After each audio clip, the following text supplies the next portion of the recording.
Bien, simplemente recordar que el alma está en un estado mudable, puede ir cambiando, elige a Dios, se elige a sí mismo, elige las cosas mientras está con el cuerpo, aquí en esta vida, y queda estable, fija, firme cuando sale.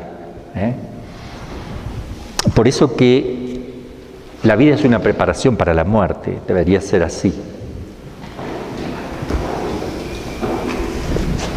Estamos viendo entonces el último de los puntitos. Los condenados no se arrepienten, quedan eternamente obstinados. Otra razón, porque no tienen la gracia. No la tienen porque no la pueden recibir, porque si Dios se la diera no la van a aceptar. Solo la gracia de Dios es causa de que la voluntad se arrepienta del pecado cometido.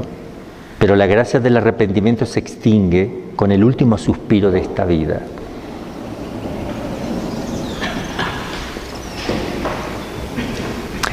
Por consiguiente, es el pecador quien tiene exclusivamente la culpa de su obstinación en el pecado.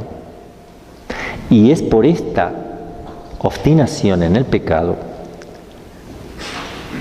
que es psicológicamente eterna, esta obstinación, Dios le niega la gracia del arrepentimiento, porque no se va a arrepentir. La gracia supone la libertad, la aceptación libre.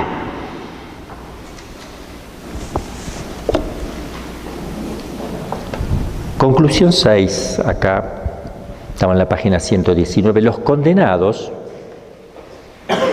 aunque están eternamente obstinados en el mal, no contraen nuevas culpas por los que vayan a contraer nuevas penas. Hablamos de los hombres, no de los ángeles, que ellos sí siguen teniendo aumento de culpa hasta el fin del mundo, que dejan de tener influencia sobre las personas. Estamos hablando de las almas de los hombres, que no está con el cuerpo todavía hasta el fin del mundo. Si pueden seguir aumentando con nuevas culpas, y lo explica Santo Tomás, la pena se contrapone a la culpa. Una cosa es la pena, otra la culpa.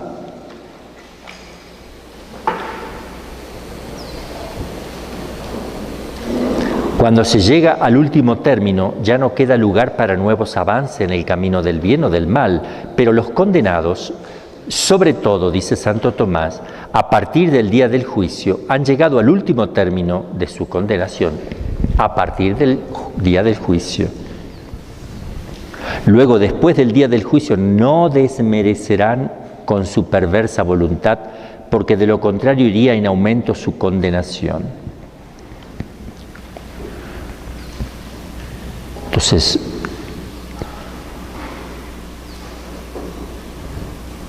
nuevas culpas se pueden contraer por el mal que se ha dejado en la tierra y sigue produciéndose, pero hasta la segunda venida o fin del mundo, si quiere.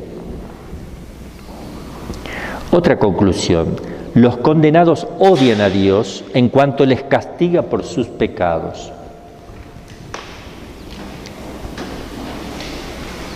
Así lo ven ellos. A Dios lo ven injusto. Lo ven injusto a Dios. A simple vista parece imposible que alguien pueda odiar a Dios, pero consta por la Sagrada Escritura que los malos le odian. Y Santo Tomás lo explica de esta manera. Voy a leer el texto. El afecto del hombre se mueve por el bien o el mal aprendido, captado. Pero Dios puede aprenderse de dos modos. A Dios le podemos captar de dos modos. En sí mismo, como sucede con los bienaventurados, que lo están viendo en su propia esencia, cara a cara en el cielo, por sí mismo lo ven. O en sus afectos, como nos ocurre a nosotros En sí mismo, Dios no puede desagradar a nadie, ya que es la misma bondad por esencia. Luego, todo aquel que vea en su misma esencia, es imposible que le tenga odio. O sea, en el cielo es imposible que alguien odie a Dios, es todo amor. Pero algunos de los efectos repugnan a la propia voluntad en cuanto son contrarios a algunas cosas que queremos. Según esto, alguno puede odiar a Dios no en sí mismo, sino por razón de sus efectos.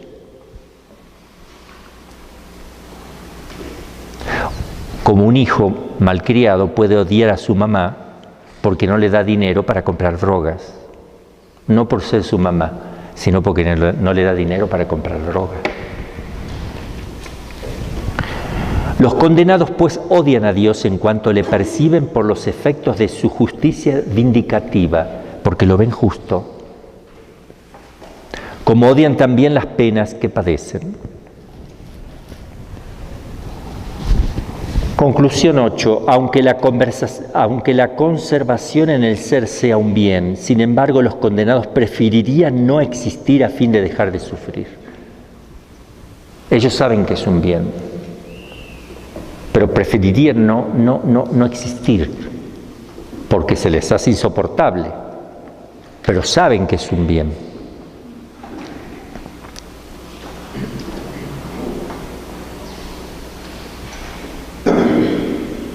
Y razona Santo Tomás, acá estamos haciendo un resumen. Santo Tomás dice que el aniquilamiento o la privación definitiva de la existencia no es apetecible por sí misma, o sea, no es que por sí mismo uno quiera no existir, sino que si quiere no existir es para sacarse un problema. Lo mismo que el que se condena, el que se quita la vida. No se quita la vida porque quiere quitarse la vida, sino que quiere sacarse un problema. Porque la conservación de la vida es un instinto natural que hasta los animalitos tienen, huyen de lo que es nocivo. Pero en el hombre, como el hombre puede razonar, él se equivoca en su razonamiento y ve como algo bueno quitarse la vida, cosa que no lo haría ningún animalito, como algo bueno. Porque él cree que sacarse el problema, ahí está la bondad. Lo mismo aquí, quisieran no existir.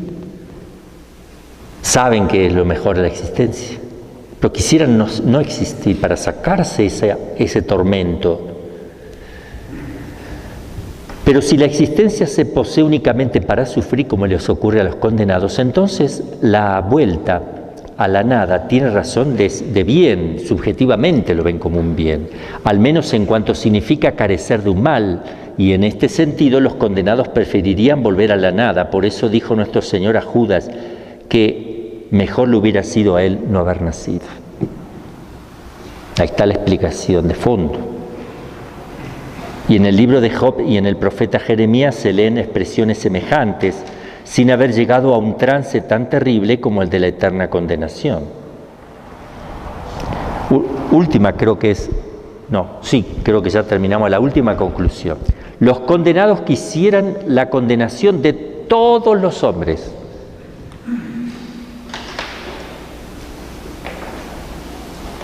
Y escribe Santo Tomás así: así como en la patria la caridad de los bienaventurados será perfectísima, así como en el cielo la caridad de los santos es perfecta, en el infierno será perfectísimo el odio entre los condenados, de donde así como los santos se gozarán de todos los bienes, así los malos se dolerán de todos los bienes.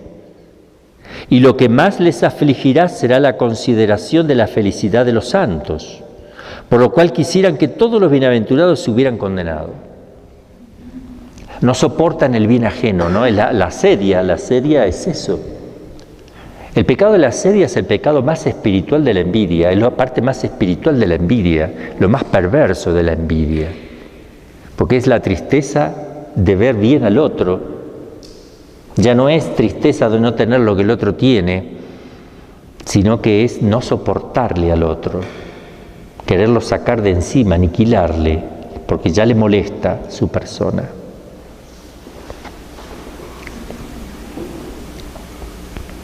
Y hay una objeción, acá se pone Santo Tomás, él mismo una objeción. El Evangelio nos refiere del rico Epulón que deseaba avisen a sus hermanos que vivían todavía en la tierra para que no se condenen como él. Parece que aquí está deseando el bien de los demás. Luego parece que los condenados no desean la condenación de todos, al menos la de sus parientes y amigos. Y contesta Santo Tomás. Esa, repito que la objeción se la pone él mismo, como si nosotros la pusiéramos. Respuesta: la envidia de los condenados será tan grande que se extenderá también a sus propios parientes, de los que envidiarán su gloria al verse ellos en tanta miseria, lo cual ocurre también en esta vida cuando crece la envidia. Sin embargo, tendrán menos envidia de los parientes que de los extraños, por donde sería mayor su pena si todos sus parientes se condenaran y otros extraños se salvasen, que si alguno de sus parientes se salvase. Y en este sentido el rico Epulón pidió que sus hermanos se librasen de la condenación, porque sabía que otros se librarían, pero hubiera preferido que se hubiesen condenado todos sus hermanos juntamente con todos los demás. Él pone una razón un poco más aquí. Bueno, acá hay una nota a pie de página que voy a leer. Como se observa, el razonamiento del doctor Angélico para llegar a la conclusión de que los condenados prefieren la condenación de todo es muy hábil y muy ingeniosa. ¿Por qué él se esfuerza en decir eso? Porque están entendiendo algo ahí, yo creo que está entendiendo que la parábola esa la está tomando literalmente, no la está entendiendo como que Dios quiere dejar en claro dos ideas fundamentales. En toda parábola siempre hay algo que no se aplica. Esto se debe al respeto y fidelidad a la Sagrada Escritura que él tenía. Sin embargo, la moderna exégesis bíblica llega a la misma conclusión por un procedimiento más sencillo. En las parábolas evangélicas no hay que tomar todos los detalles al pie de la letra, con eso se salva ya, y no tenemos que estar diciendo que tal vez hubiera querido preferir que el pariente no, pero otro sí, pero toda esa vuelta se hubiera ahorrado, sino únicamente el fondo sustancial de la misma.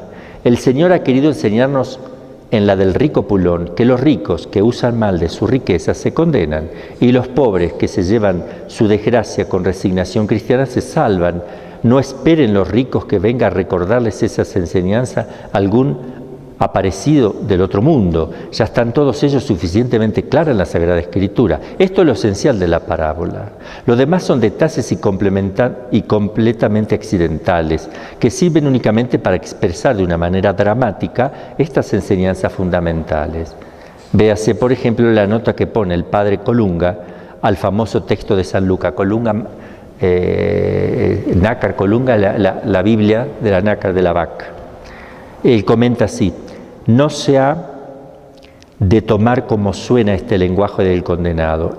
El Señor se vale de expresiones parabólicas para poner de relieve la enseñanza de la parábola, que es la dicha anteriormente. Bueno, solo una aclaración.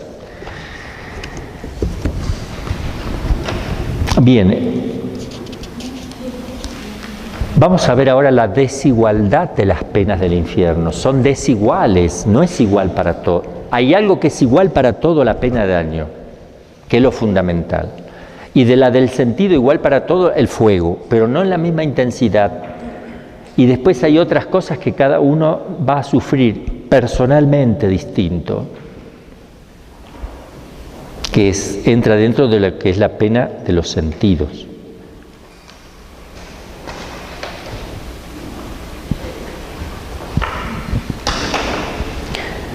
Conclusión: las penas del infierno son muy desiguales según el número y gravedad de los pecados cometidos. Esto es de fe divina expresamente definida. Nos enseña la Iglesia que son desiguales según lo que hayas hecho.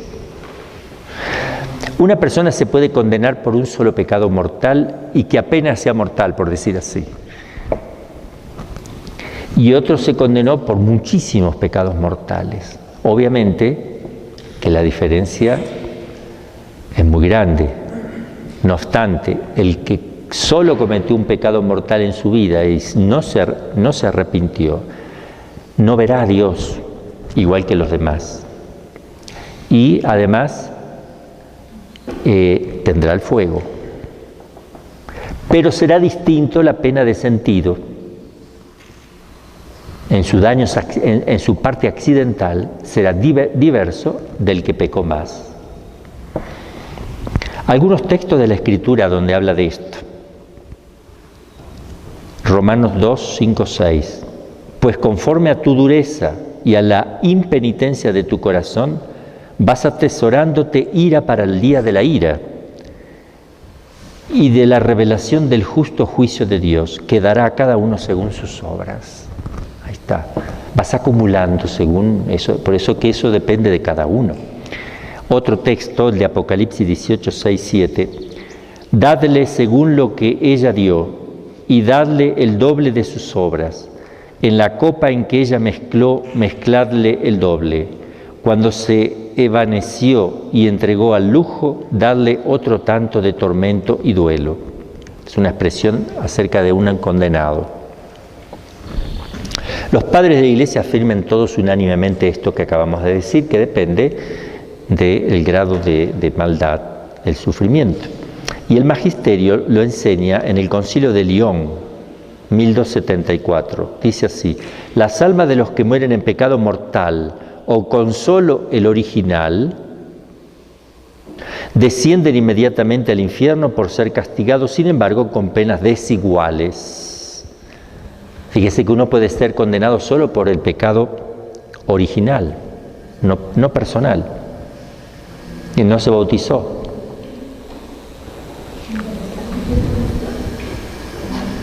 Tenía 6 años, a lo mejor no cometió ningún pecado grave personal, pero no lo bautizaron los papás. 5, 2 años, 1 año también. El principio es que solo se salva el que está bautizado. Después pensamos nosotros qué pasa con los niños que no tienen uso de razón, qué culpa tienen, y ya es otro tema. Pero el principio siempre es el mismo. El que se crea y se bautice se salva, el que no cree y se bautice. Obvio que está hablando de que él crea, tiene que creer, tiene que tener uso de razón. Pero ya vamos a hablar, porque enseguida viene el tema del limbo que tenemos que hablar ahí.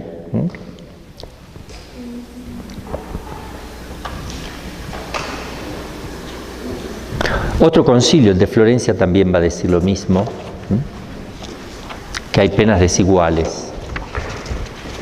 La razón teológica es muy simple. Es la ley elemental de la justicia. ¿Robaste 2 caramelos? Devuelve 2. La pena de daño, rezábamos el ángelo al final, ¿no? La pena de daño, como mera privación que es, no admite más o menos. La pena de daño no, porque o ves o no a Dios. No puedes ver por una rendija o con un solo ojo. O lo ves o no. Entonces, todos iguales. Pero caben distintos grados de apreciación subjetiva, como hemos explicado en su lugar correspondiente.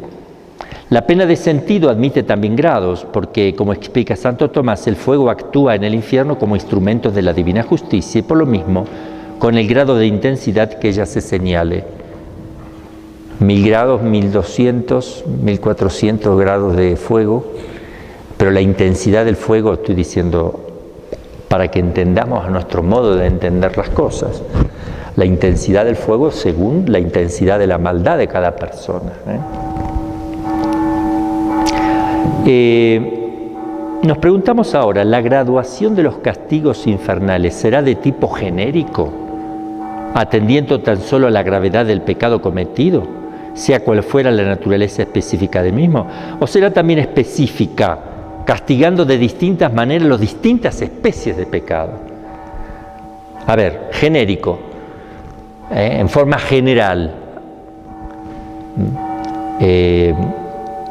o en forma específica, este pecado concreto te va a ser castigado, o en general porque eres un pecador no arrepentido. No, específicamente. Será castigado específicamente, cada pecado en específico. La tradición católica se inclina por esta última, la que acabo de decir, Es decir, que será también específica. Es genérica, pena de daño, y el fuego en general, y específica. La tradición católica se inclina por esta última, es decir, que será también específica, y esto parece lo más lógico y natural. Al avaro, con extrema indigencia, o al voluptuoso con tormentos contrarios a sus pasados deleites. Los santos padres han creído ver insinuada esta doctrina en la misma Sagrada Escritura, por donde dice: por donde uno peca, por ahí es atormentado. Sabiduría 11:17, es muy claro. Por donde peca será atormentado.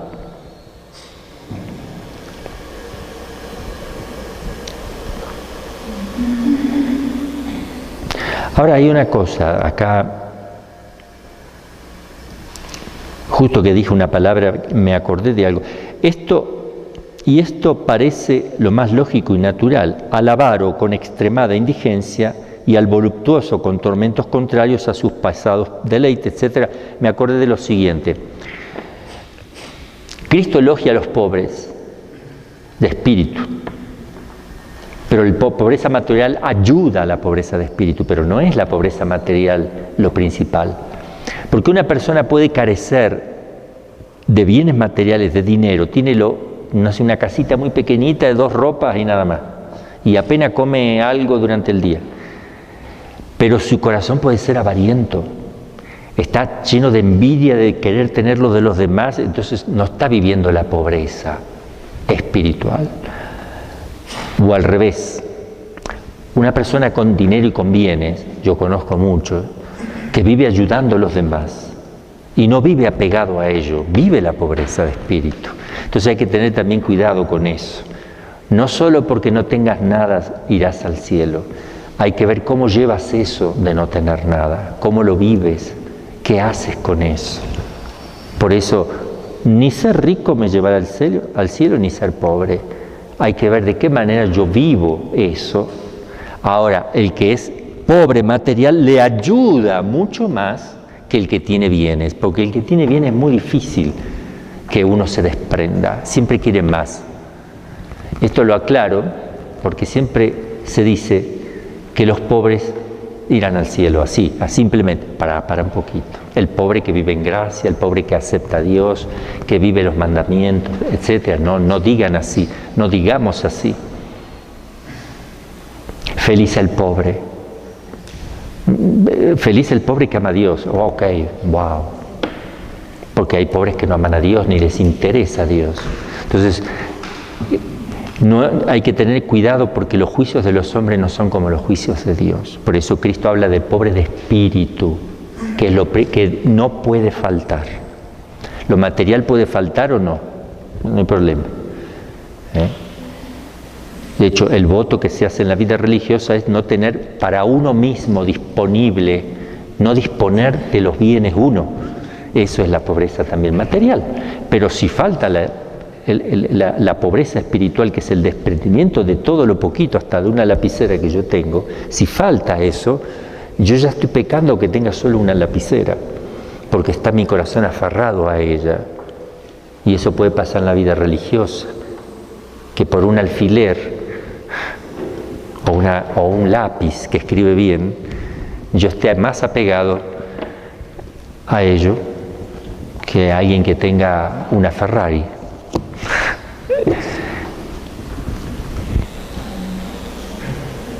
Bueno, ahora otra cuestión. ¿Puede mitigarse la pena del infierno? ¿Pueden hacer algo que se mitigue, que se reduzca, que se le reduzca la pena?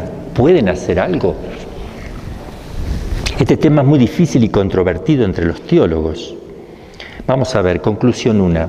Probablemente, y en virtud de la misericordia de Dios, los condenados del infierno son castigados menos de lo que merecen estrictamente hablando. Esto es sentencia común de los teólogos. Porque si Dios le hiciera, ya les dije al principio, si es una ofensa infinita, tienen que pagar infinitamente, pero infinitamente algo creado no aguanta. Entonces, obviamente que hay una misericordia, porque castiga menos de lo que en realidad debería infringirles. ¿Dónde sacamos esto? Vamos a ver si sale en la Escritura, en los padres de la Iglesia, en el magisterio.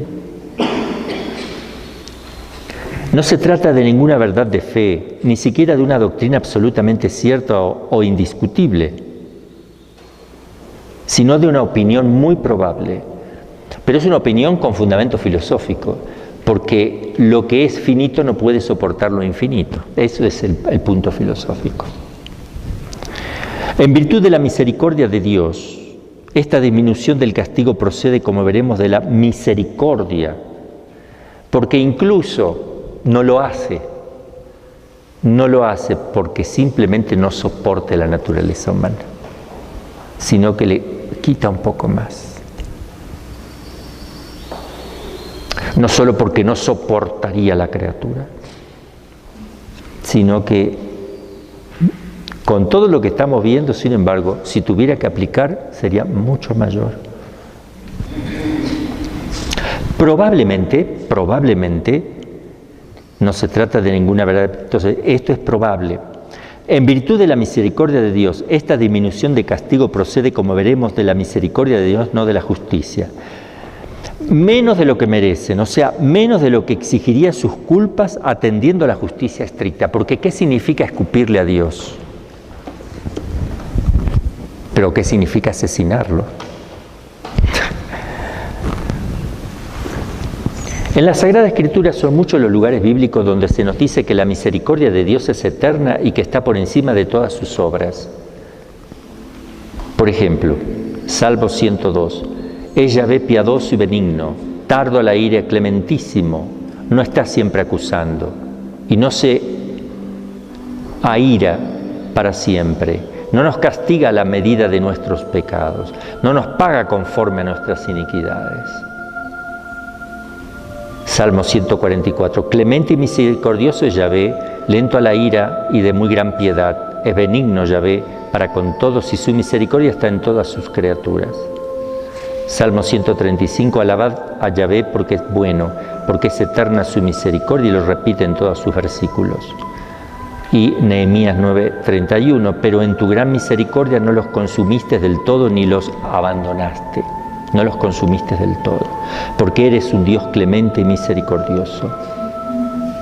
Ahora, ninguno de estos textos se refiere directamente a los condenados del infierno, y por esto no pueden alegarse como prueba apodíctica, no es que está enseñando el infierno, está hablando en general. Los padres de la Iglesia, por ejemplo, vamos a citar dos y vamos a poner otros dos después, como Santa Catalina de Siena y algún otro. Vamos a poner a San Agustín y San Juan Crisóstomo. ¿Qué dice San Agustín? Dice que no cree necesario extender la misericordia de Dios hasta el mismo infierno. Pero si alguno quiere llevarla hasta allí, hay que entenderla, no de manera que alguna vez terminen sus penas, dice San Agustín, no en ese sentido, sino en cuanto las padecen más leves y suaves de lo que en realidad merecen.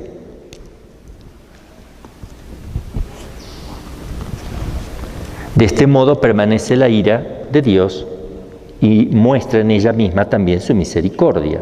Y San Juan Crisóstomo dice, porque Dios, en virtud de su benignidad, no solo no impone penas más graves que los pecados, sino muchos menores.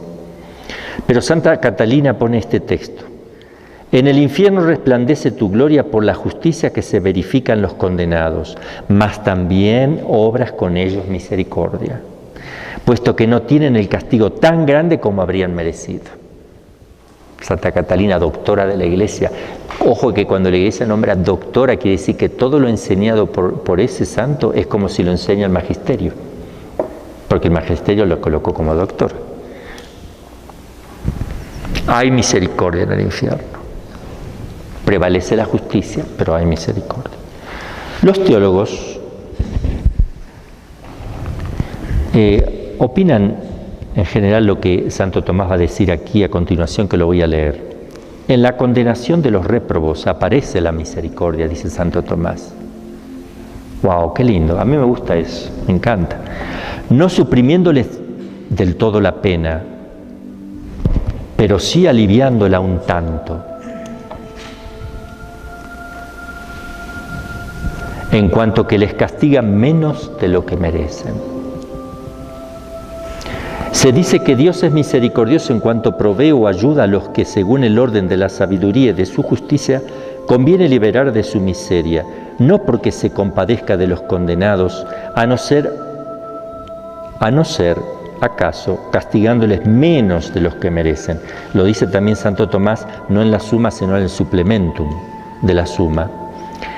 Dios, en cuanto está de su parte, se compadece de todos, pero como su misericordia está regulada por su sabiduría, no se extiende a algunos que se hicieron indignos de ella, como los demonios y condenados que están obstinados en su maldad. Sin embargo, puede decirse que aún en ellos tiene lugar la misericordia, en cuanto que son castigados menos de lo que merecen, no en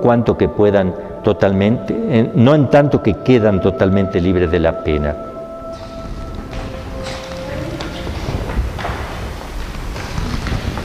Una pregunta por ahí, a ver. Tengo una duda respecto de que las personas no pueden padecer por el infinito. Jesús, cuando padeció con nosotros, padeció el infinito que es Dios.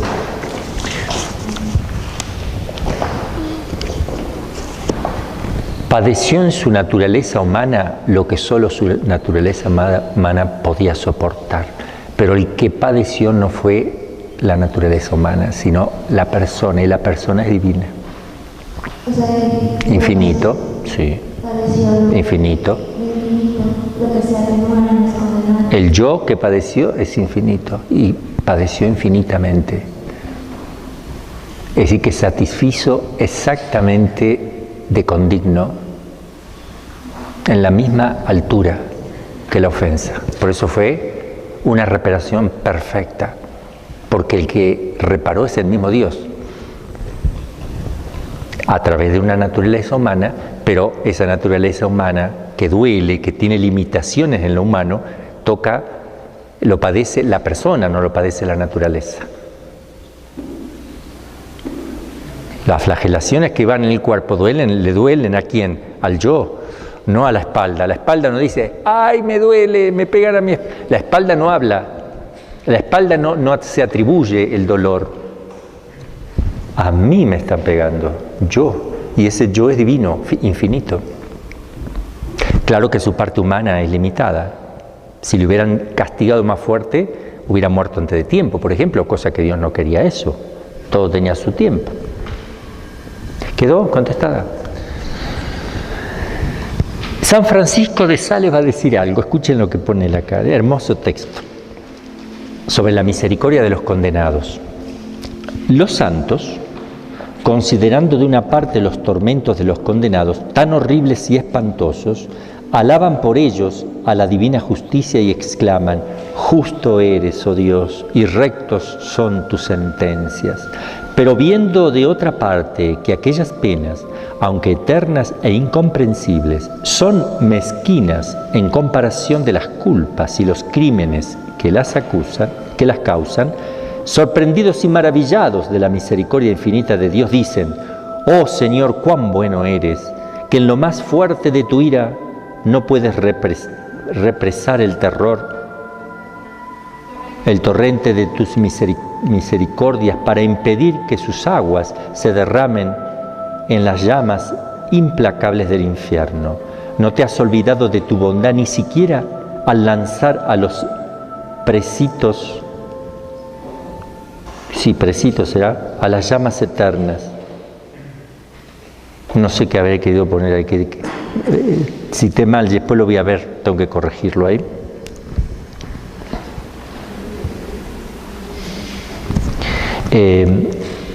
En tu justa ira has dado sitio a la clemencia, uniendo la compasión al merecido castigo. Uniendo la compasión al merecido castigo. Ahí tenemos una síntesis. Es dulce en pensar que algunos teólogos atribuyen esta disminución de la pena de los condenados a la intercesión de la Virgen María, mediadora de todas las gracias y abogada y refugio de pecadores. Miren lo que escribe el teólogo Suri. Yo estoy totalmente de acuerdo. Dice así, Dios, por la Virgen Madre de Dios y en atención a sus méritos, premia a los escogidos más de lo que merecen y castiga a los réprobos menos de los que merecen. A ver, quien tuvo devoción a la Virgen va a tener un lugar más alto en el cielo. La Virgen dice que serán puestos como flores. Pero los condenados que tuvieron devoción a la Virgen serán atormentados menos rigurosamente en atención a ella. Bueno, se ponen alegres como si van a ir allá, está bien, uno. De todos modos, qué lindo, ¿no? Pero qué hermoso es. Lo cual tiene su fundamento en la sentencia de los padres de la Iglesia, en el común sentir de los teólogos de que Dios confiere a los mortales toda clase de beneficios por María, y mirando a los méritos de María, porque como el premiar más de lo merecido o el castigar menos es un beneficio de la divina bondad, es lógico que Dios lo conceda por María y en atención a sus méritos. No es lo mismo un condenado que fue devoto de la Virgen. Yo creo que no debe haber muchos, o no debe haber, porque si de verdad tuvo devoción a la Virgen, de verdad, porque hay que ver, tal vez algunas cosas esporádicas, no se hubiera condenado. A la Virgen no se le escapan, En atención de la humildad, primero de su maternidad, pero también de su humildad en segundo lugar. Dos cosas en María. La maternidad, de la cual ella recibe gratuitamente, y por otro lado, la humildad, que es una virtud de ella, que Dios le dio, y ella tiene mérito de ese acto. Y también tiene mérito de la maternidad si es que se puede probar que ella en el momento de la concepción, en el instante de la concepción, libremente aceptó la maternidad. Entonces tendría ella algún mérito ahí también. Perdón, la maternidad, la Inmaculada Concepción, no, la maternidad fue libre. Ella lo hizo a los 15 años, ¿verdad? Ahí entonces, por ejemplo, en base a lo que usted dijo, más que una devoción sería como que en relación a un servicio, ¿no? que le hicieron a la Virgen, ¿no? O sea, porque como usted dice, si fuera una devoción verdadera, yo tampoco. Sí, si hubiera tenido verdadera devoción, porque San Luis María Guillón de Montfort pone como un signo de predestinación la devoción a ella. Pero hay que ver si es devoción auténtica, porque también San Luis pone la verdadera devoción de la falsa devoción. Porque uno puede buscar a María por uno mismo, o qué sé yo, por sentimientos nada más, pero no le da nada, no se entrega, no muere por ella, no ama con amor verdadero.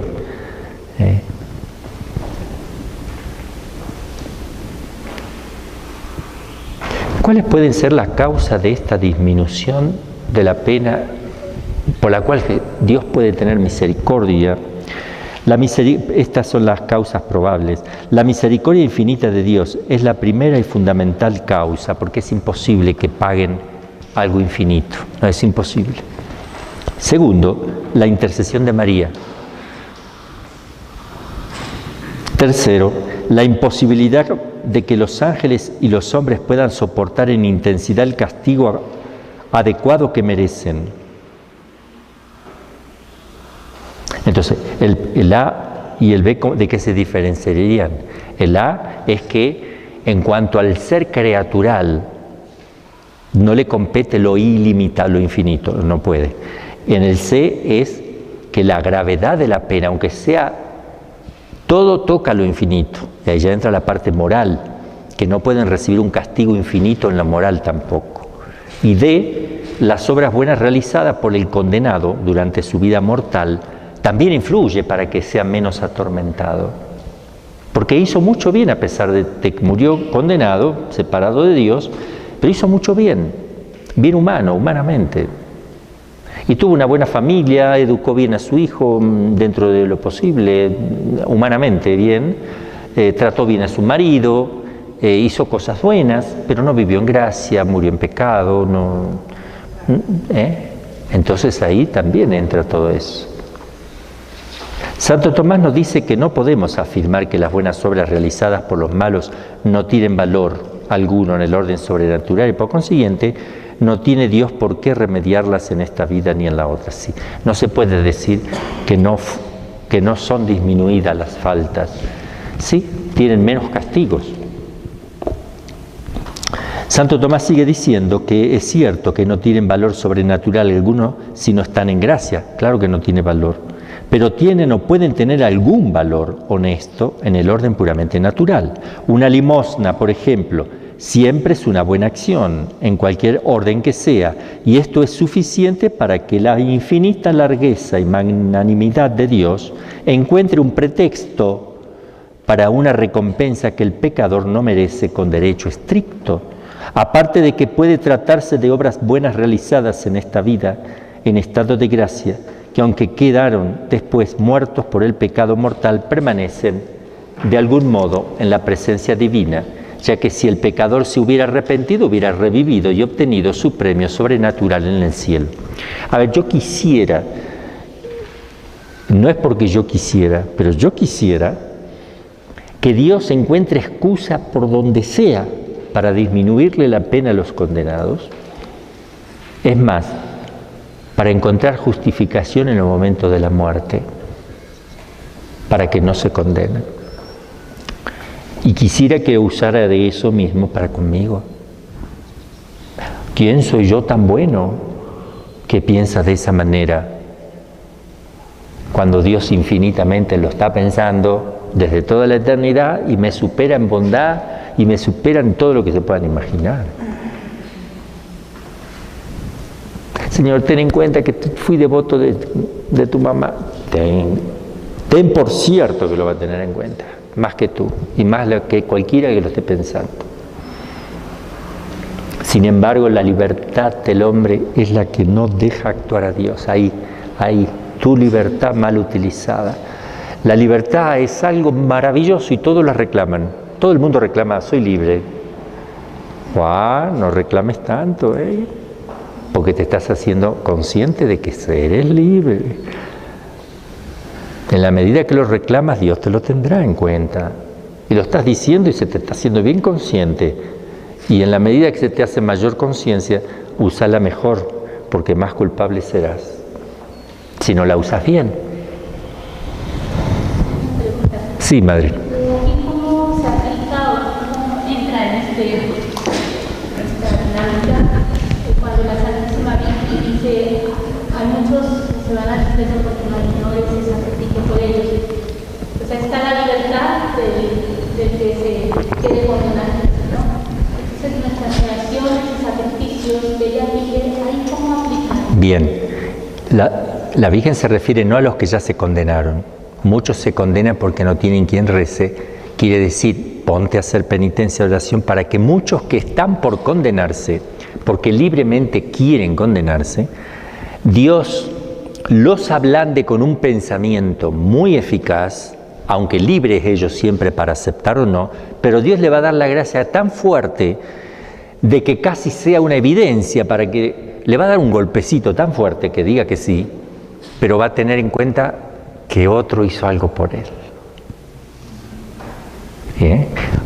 Tu penitencia que hiciste, tu oración se la va a poder aplicar, porque si no sería injusto Dios.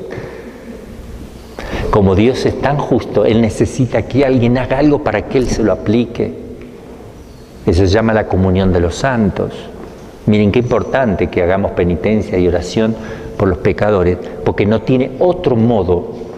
Claro que buscará por todas partes. Buscará la intercesión de María, también es eficaz. Pero pareciera que hasta María Santísima y Jesús están esperando que tú en la tierra, siendo un pecador tan frágil y tan poca cosa, tu granito de arena es tan importante, que si la Virgen, no voy a decir una herejía, es tan importante que ellos quieren que venga de ti, porque tiene más eficacia de alguna manera. No quiero decir algo que esté mal, ¿verdad? No quiero decir que más eficacia que los que ya están en el cielo. Pero sí es importante, porque que uno malo haga una cosa buena, con un acto de fe, sin ver nada, y creyendo firmemente que eso es así, tiene un valor gigante.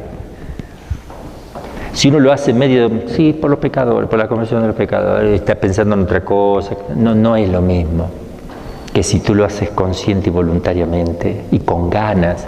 Cómo cambia todo. Como los pastorcitos lo hacían, ¿no? Dios le daba una gracia muy fuerte también para que. Pero no es lo mismo decir, ofrecemos este Santo Rosario por la conversión de los pecadores, porque Padre nuestro que estás en el... No tiene sentido. O sea, a ver, ¿qué dijiste? ¿De verdad lo hiciste así? Porque eso depende de tu entrega, de tu libertad usada para aplicarlo para eso, que lo digas conscientemente, que lo vivas, que lo reces, es otra cosa.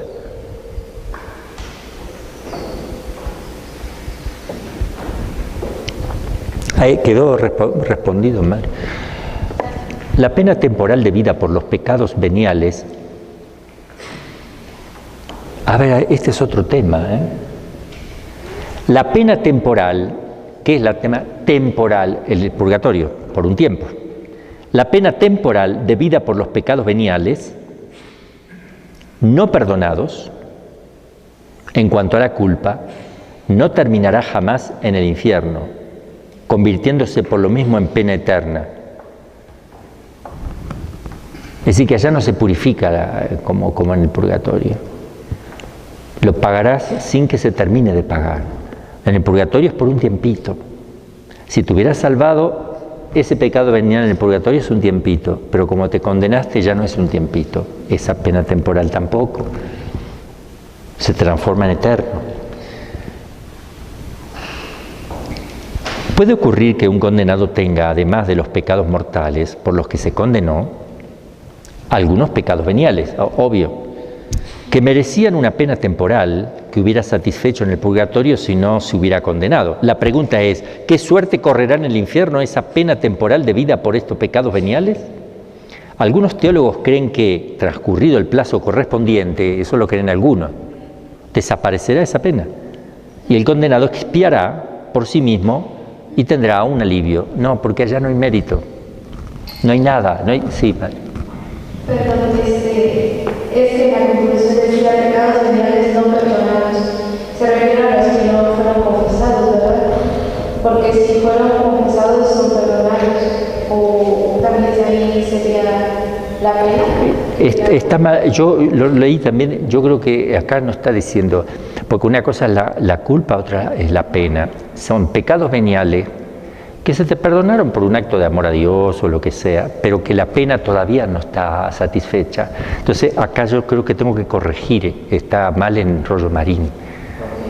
Creo que es un error de él, ahora que me lo dices, porque yo recién lo leí y justo me quedé pensando en eso que me preguntó hermanita, y dije, me parece que acá o le erró él o le erró yo no, porque le copio literal eso. O sea, mi dedo va donde está la letra. Puedo fallar en letras, pero no en la idea general. ¿No? Eso está en Rollo Marín. Entonces probablemente eso esté confuso ahí. Lo vamos a ver. Lo vamos a analizar.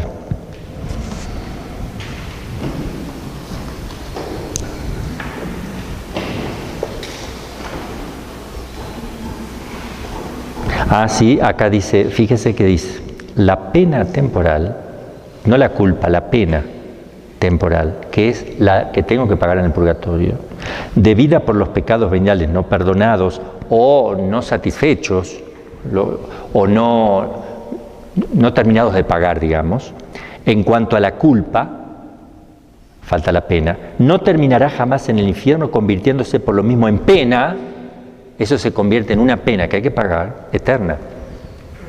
Creo que está bien expresado, hermana, pero se puede entender mal también, Se puede entender bien o se puede entender mal. Pero hay que entenderlo como le acabo de decir. Pero esta opinión de que no, que lo van a satisfacer eso y ya se le disminuye, no. Esta opinión no parece que se pueda admitir. Desde luego lo rechaza Santo Tomás. Santo Tomás dice no. También Suárez, que es un gran teólogo, Vázquez, Villot. Acuérdense de estos teólogos que no tienen la altura de Santo Tomás, porque Santo Tomás es inigualable, pero son los que le siguen en profundidad, en sabiduría. Suárez, Vázquez, Villot, que son comentaristas de Santo Tomás también. y la mayor parte de los teólogos. La razón es porque es muy distinto el caso del condenado y el de las almas del purgatorio. Estas últimas, las del purgatorio, pueden satisfacer de alguna manera, sin mérito, pero satisfacen, pagan lo que corresponde a la justicia de Dios, la pena debida por esos pecados. La culpa se les borró por el arrepentimiento y la caridad, ya que estando en gracia de Dios y ofreciendo sus dolores a la divina justicia, pueden de algún modo repararlos. Lo van ofreciendo ellos eso, pero no tienen mérito, pero lo ofrecen, porque están en el amor, ellos aman. Pero por esta misma razón es imposible que los condenados del infierno puedan satisfacer absolutamente nada, porque no se arrepienten ni se arrepentirán, solo es remordimiento. Acuérdense jamás de ese pecado en cuanto a la culpa, ellos no, al contrario, hubiera cometido más, aunque me perjudica y no quisiera ni existir por lo que tengo, pero eso está en ellos.